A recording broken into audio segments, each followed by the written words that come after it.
वक्त कैसे बदलता है, इसका ताजा उदाहरण संसद के दोनों सदनों से महिला आरक्षण विधेयक पारित होना है। इस विधेयक को उन अनेक दलों ने भी अपना समर्थन दिया जो पहले उसके विरोध के लिए किसी भी सीमा तक जाने और यहाँ तक कि संसद में इस विधेयक की प्रति फाड़ने और धक्का मुक्की करने के लिए भी तैयार रहते थे। ऐसे दलों ने यह मांग तो की कि इस विधेयक को शीघ्र लागू किया जाए और उसमें अन्य पिछड़ा वर्ग यानी ओबीसी महिलाओं को भी शामिल किया जाए, लेकिन उसका विरोध करने का साहस नहीं जुटा सके। ऐसे दलों में वह कांग्रेस भी शामिल है जिसने मंडल आयोग की रपट लागू होने का विरोध किया था। इस बार कांग्रेस समेत अन्य दलों को यह समझ आ गया था कि इस विधेयक का विरोध करने का मतलब होगा महिलाओं की नाराजगी मोल लेना। महिला वोटर की नाराजगी के भय ने ही इस विधेयक की नैया पार की। महिला आरक्षण में अनुसूचित जाति जनजाति की तरह ओबीसी को भी शामिल करने समेत अन्य अनेक मांगों पर गृह मंत्री अमित शाह ने संसद में यह कहा तो कि यदि कुछ अधूरा है तो कल उसे सुधार लेंगे, लेकिन यह तय नहीं कि ऐसा कब होगा। ओबीसी को महिला आरक्षण के दायरे से बाहर रखने का कारण यह है कि संविधान में इसकी व्यवस्था नहीं है। निसंदेह ऐसा ही है, लेकिन क्या संविधान के प्राविधान पत्थर की लकीर हैं। ओबीसी को महिला आरक्षण के दायरे में लाने की आवश्यकता इसलिए है क्योंकि इस वर्ग की कई जातियां ऐसी हैं जिनकी सामाजिक आर्थिक स्थिति दलितों जैसी है।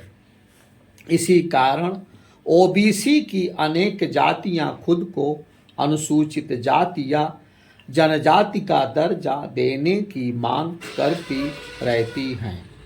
पिछले कुछ समय से झारखंड, ओडिशा और बंगाल के कुर्मी जाति के संगठन स्वयं को अनुसूचित जाति का दर्जा देने की मांग को लेकर आंदोलन कर रहे हैं।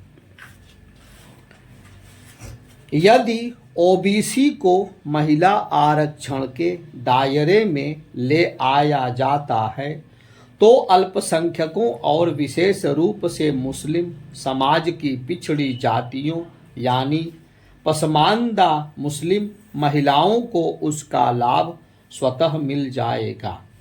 जब तक ओबीसी महिलाएं महिला आरक्षण के दायरे में नहीं आती, तब तक विभिन्न दल इस वर्ग की महिलाओं को एक निश्चित प्रतिशत में चुनाव मैदान में उतार सकते हैं। जो दल ऐसा करेगा वह चुनावी लाभ हासिल करने में सफल रहेगा। जब महिलाओं की राजनीति में भागीदारी बढ़ेगी तो उसका सकारात्मक असर शासन प्रशासन के साथ उन लड़कियों युवतियों पर भी पड़ेगा जो राजनीति में आने की इच्छुक नहीं।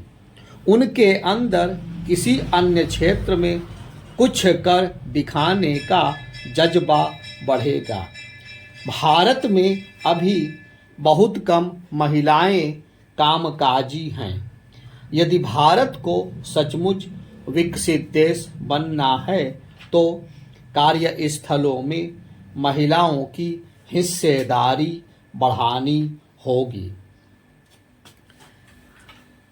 एक समय था जब लड़कियों की शिक्षा को जरूरी नहीं समझा जाता था, फिर उनकी शिक्षा पर ध्यान दिया जाने लगा। प्रारंभ में उनके लिए इंटर बीए तक की शिक्षा ही पर्याप्त मानी जाती थी। उनसे यह अपेक्षा नहीं होती थी कि वह पढ़ लिख कर नौकरी करेंगी। तब यह माना जाता था कि उनकी जिम्मेदारी तो बस घर परिवार संभालने की है। इसी कारण करीब करीब हर लड़की होम साइंस अवश्य पढ़ती थी, या यह कहिए कि उसे यह विषय पढ़ाया जाता था। समय बदला और लड़कियां मुख्यतः शिक्षक बनने लगी। फिर वे डॉक्टर, इंजीनियर, पुलिस एवं प्रशासनिक अफसर, विज्ञानी, उद्यमी, जज, पायलट और खिलाड़ी आदि बनने लगी। अब वे सब कुछ बन रही हैं। राजनीति में महिलाओं की बढ़ती दिलचस्पी के कारण ही सरकारों ने महिला केंद्रित योजनाएं बनानी शुरू की। अब महिलाएं एक बड़ा वोट बैंक हैं और यह जरूरी नहीं कि वे उस दल को ही वोट करें जिन्हें उनके घर के पुरुष सदस्य पसंद करते हैं। समय के साथ समाज कैसे बदलता है, इसका एक उदाहरण घूंघट का करीब करीब गायब हो जाना भी है।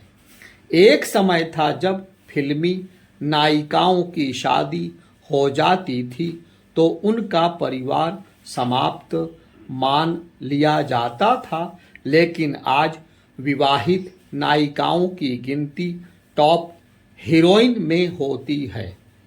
एक समय यह कल्पना करना कठिन था कि भारतीय समाज में लिव इन का चलन आ जाएगा। हालांकि इसके अपने दुष्परिणाम हैं, लेकिन महानगरों में लिव इन वाले जोड़े बढ़ रहे हैं। समाज की मानसिकता बदलने में राजनीति की एक बड़ी भूमिका होती है। कानून भी समाज की मानसिकता बदलने का काम करते हैं, लेकिन ऐसा तब अच्छे से होता है जब सरकारें भी सक्रियता, सजगता दिखाती हैं। महिला हितैषी कानूनों के निर्माण के साथ समाज की मानसिकता बदलना भी आवश्यक होता है। इस आवश्यकता की पूर्ति राजनीतिक दल प्रभावी ढंग से कर सकते हैं। महिला आरक्षण लागू होने से राजनीति में बदलाव तेज होगा, लेकिन क्या समाज भी इसी गति से बदलेगा? यह प्रश्न इसलिए क्योंकि निर्भया कांड के बाद दुष्कर्म संबंधी कानूनों को खूब कठोर किया गया, लेकिन दुष्कर्म और छेड़छाड़ के मामले कम नहीं हो रहे हैं। इसका कारण है कुछ लोगों की महिलाओं के प्रति ओछी मानसिकता। महिलाओं के साथ होने वाले अपराध एक बड़ी समस्या है। इस समस्या का समाधान केवल कानूनों को कठोर करने से नहीं होगा। कुछ राज्यों ने बच्चियों से दुष्कर्म के मामले में मृत्युदंड देने वाले कानून बनाए हैं, लेकिन उनका अपेक्षित असर नहीं दिख रहा है।